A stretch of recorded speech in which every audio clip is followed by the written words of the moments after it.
Well, some of the changes approved by City Council are aimed at making it easier to build affordable housing in San Diego coastal areas. Supporters say this is a big move in addressing the housing crisis, while critics argue it comes at the price of public coastal access.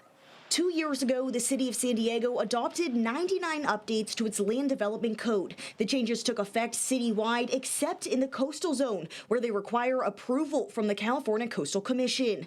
After the commission proposed modifications, City Council approved those changes.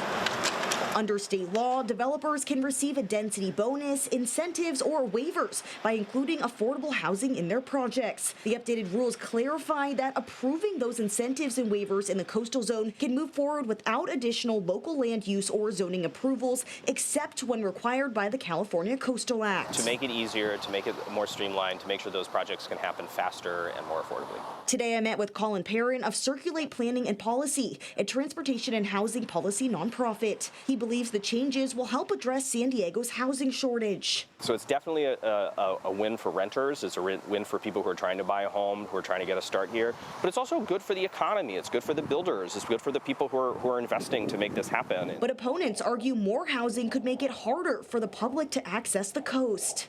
The coast is our Yosemite, and we're trashing it for bad public policy. John McNabb is the president of Save Our Access, an organization that advocates for coastal access. He says adding more housing could worsen traffic and parking, making it harder for people to visit the coast. When you go into a single-family residence that's got some extra parking spaces and you put in an ADU, or you go high, all of a sudden you got a whole bunch of other people that got to park.